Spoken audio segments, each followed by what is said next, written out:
माँ वैष्णो देवी की कथा। जगत जननी माँ जगदम्बा अपने भक्तों के संकट हर लेती हैं। आज हम आपको माँ वैष्णो देवी की पावन कथा सुनाने जा रहे हैं। कैसे माँ ने अपने भक्त की भक्ति से प्रसन्न होकर उसे संकट से उबारा और जगत को अपनी महिमा का बोध कराया। कटरा से कुछ दूर हंसाली गांव में माता के परम भक्त श्रीधर रहते थे। उनके कोई संतान नहीं थी। एक दिन उन्होंने नवरात्रि पूजन के लिए कुंवारी कन्याओं को बुलवाया। माँ वैष्णो देवी भी छोटी कन्या के रूप में आ पहुंची और बाकी कन्याओं के बीच बैठ गईं। श्रीधर ने सभी का स्वागत सत्कार किया। पूजन के पश्चात अन्य सभी कन्याएं चली गईं, परंतु माँ वैष्णो कन्या रूप में वहीं बैठी रहीं। ऐसी अलौकिक कन्या को देखकर श्रीधर मंत्रमुग्ध हो गए। तब माँ वैष्णो बोली, मैं वैष्णवी हूँ, मेरा कहा मानकर सभी गांव वासियों को भंडारे का निमंत्रण दे आओ, तुम्हारी सभी मनोकामनाएं पूर्ण होंगी। श्रीधर ने दिव्य कन्या की बात मान ली और सभी को भंडारे का न्योता दे दिया।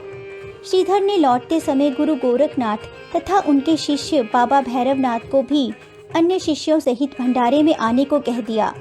श्रीधर की बात सुनकर सभी अचंभित थे कि निर्धन श्रीधर के यहाँ भंडारे का आयोजन कैसे हो सकता है। इधर श्रीधर जी व्याकुल थे कि इतना बड़ा भंडारा होगा कैसे। तब उन्होंने देवी माँ का ध्यान किया और माता से अपनी लाज बचाने की विनती करने लगे। दोपहर होने को आई तो लोगों का आना शुरू हो गया। जिसे जहाँ जगह मिली वहीं बैठ गया। श्रीधर की छोटी सी कुटिया में लोग आते जा रहे थे, परंतु माता के चमत्कार से जगह की कमी न हुई। श्रीधर माता का ध्यान लगाए बैठे हुए थे। जब उन्होंने अपनी आंखें खोली तो इतने लोगों को एक साथ देखकर घबरा गए। वे सोचने लगे, इतने लोगों को मैं निर्धन कैसे भोजन करवा पाऊंगा। तभी वो दिव्य कन्या वहां आ पहुंची और एक अद्भुत पात्र से भोजन परोसने लगी। ऐसी स्वादिष्ट खीर और पूरी पहले कभी किसी ने खाई ही नहीं थी। जब वैष्णवी भैरवनाथ को खीर पूरी परोसने लगी तो भैरवनाथ ने जानबूझकर खीर पूरी खाने से मना कर दिया और मांसाहार तथा मदिरा की मांग की। इस पर वैष्णवी बोली, ये एक ब्राह्मण का घर है और माता के भंडारे में मांसाहार नहीं किया जाता। परंतु भैरवनाथ अपनी बात पर अड़ा रहा। जब सब लोग चले गए तब भैरवनाथ कन्या को पकड़ने दौड़ा। माता ने उसका कपट जान लिया और वायु रूप धारण कर त्रिकुटा पर्वत की ओर उड़ चली। भैरवनाथ ने उनका पीछा किया। पवनसुत हनुमान ने जब वायु वेग से माता को जाते देखा तो उनकी सहायता हेतु वे आगे आए। मार्ग में हनुमान जी को प्यास लगी तो माता ने अपने धनुष से पहाड़ पर बाण चलाकर एक जलधारा निकाली और उस जल में अपने केश धोए। इसी पवित्र जलधारा को बाण गंगा के नाम से जाना जाता है, जिसके पवित्र जल को पीने अथवा जल से स्नान करने से श्रद्धालुओं की सारी थकान और कष्ट दूर हो जाते हैं।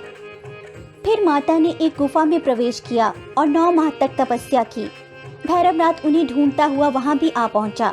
गुफा के पास एक साधु ने भैरवनाथ से कहा, तू जिसे साधारण कन्या समझ रहा है वे तो साक्षात आदि शक्ति माँ जगदम्बा हैं। उनका पीछा छोड़ दे, अन्यथा तेरा अंत निकट है। भैरवनाथ ने साधु की बात नहीं मानी। तब माता गुफा के दूसरे छोर से बाहर निकल गई। इस गुफा को अर्धकुमारी या गर्भजून के नाम से जाना जाता है।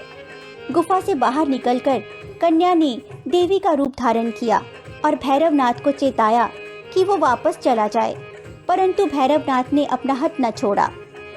माता गुफा के भीतर चली गईं।